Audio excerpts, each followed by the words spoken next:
Hello, I'm Michael St.Clair, and we're going to begin a new series called Foreseen, which is really the continuation of my work from 2 years ago. And we're going to discuss astrology, of course, the economy, macroeconomics, gold, the development of the metals, the manipulations of the markets, world affairs, the movements of the Atlanticists, the role Russia and China will play together. And we will move through many almost esoteric subjects, and we'll discuss also some books together. For instance, I would like to talk with you in the upcoming series about Doris Lessing and her famous book series Canopus in Argos, the Archives. This one is the first one, called Shikasta, and the third one of the series of 5 was called The Syrian Experiments, which is the same story as Shikasta but told from the other party. It's a long story short of where we came from, who we are, who are really the people who came onto this planet and what did they do. It's a very hard-going story that Lessing talked about a long time ago. She became Nobel Prize winner, as you know.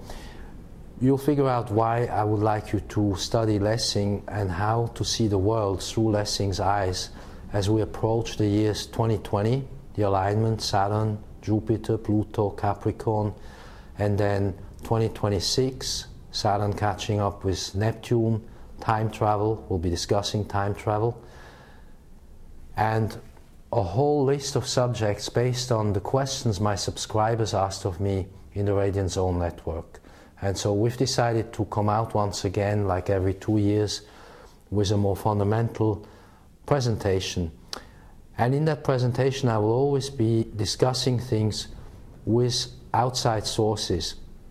One of them will be a healer. We'll be talking about healing. Mantak Chia will be talking about how we can come into these new times, difficult times, if not healed, at least healthy. And I will be talking with a very well-known, almost world-renowned healer in Catalonia, in the mountains, in the Pyrenees. And we will also be talking with a tremendous source of esoteric knowledge who can cover almost any subjects, from the star language of the runes, ancient civilizations, Salvador Dali, his role in all of this. And his name is Kim Castells. Kim Castells is an architect, interior designer.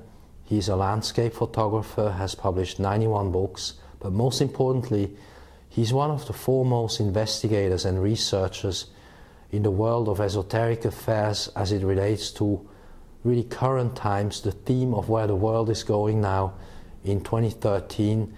As we speak today and in the next days, we are in a tremendous alignment of planets clustered around Neptune in Pisces, and this lends itself very well for deep insight and intuition, as well as pushing the envelope into themes people are interested in and we should explore more carefully. We're here again with Kim Castells, and we're starting part 2 of this documentary called Foreseen 2013. And on this day we have the Sun in line of Neptune, with the light coming in to my right hand side, saying essentially that we are on the cusp of the ages between Aquarius and Pisces. This is a very powerful point where the Sun goes through, of course, once a year, but in line of Neptune it is only going to do this maybe in the next 2 to 3 years, in which, of course, all of these issues that we're discussing are going to come to fruition. And we'll be looking now at many more subjects that Kim had been talking about, for instance, the hunt for the Holy Grail, which I will talk about as being a form of time travel technology. Now, our friends have already seen part 1 and they've asked me to do more of this. They like this and have asked me questions and suggestions. And one of the questions was about the Rune Consultation reading that Kim performed masterfully in part 1. We know he said fighting times, and now what did he really mean to say? As he gets the message in and I receive it, I can then study it and look at how we will translate this into our modern world, because his is a timeless message. What's being said to us is that the war, which is really a battle, or conflict, that's an even better word, is at all levels. It's a silent conflict, and this kind of conflict goes on at the levels such as weather warfare, psychological warfare, mental warfare. In fact, the war is on the mind of mankind. And then it goes on to lower levels, physical levels, which is land wars. The Atlantis is trying to grab the lands in the earth, trying to attack Russia and China and so on. The Russians getting ready to defend.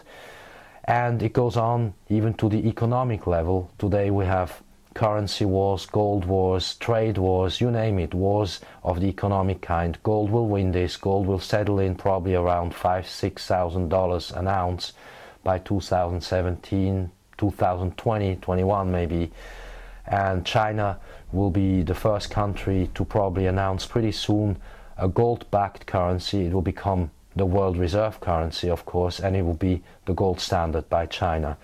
So you see, these magical wars are with Saturn and Neptune moving into 2026 and forming the point where I will talk about time travel. And I'd like to do this 13 years before it happens. We're in 2013, we're looking 13 years away now.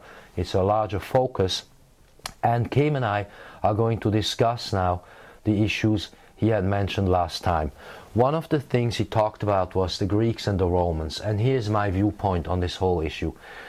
You see, all the older civilizations on this planet, since way before Atlantis, and then up to and including the Greeks, and even including some of the Knight Templars who built the cathedrals, they had an ancient connection. They had a form of technology that we could call time travel technology.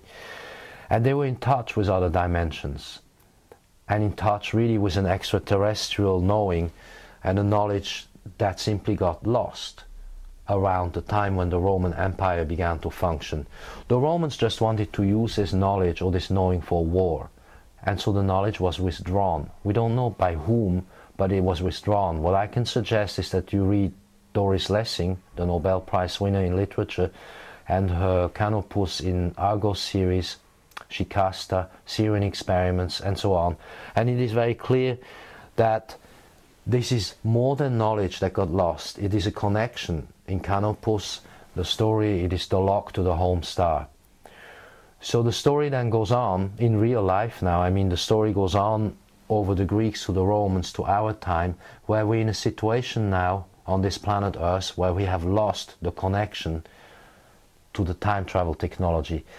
And I think I could summarize that our job ahead now, the purpose of us here on this planet, is to re-establish this connection and be able to home in back on the home star and be able, with a psychic frame of mind, to bring in the knowledge that we once had. Because you see, the issue we have here is simple. We use the wrong technology, metal and fire. We use the wrong energy, nuclear, fossil. And we use even the wrong thoughts. We are not even able to solve problems. We're not even able to learn from the mistakes, such as Fukushima 2 years ago, or Chernobyl, etc. So again, we're on a planet here where we have quite a few problems, and we're about to resolve them. I think that is the sense, the overall sense of the reading by Kim Castells.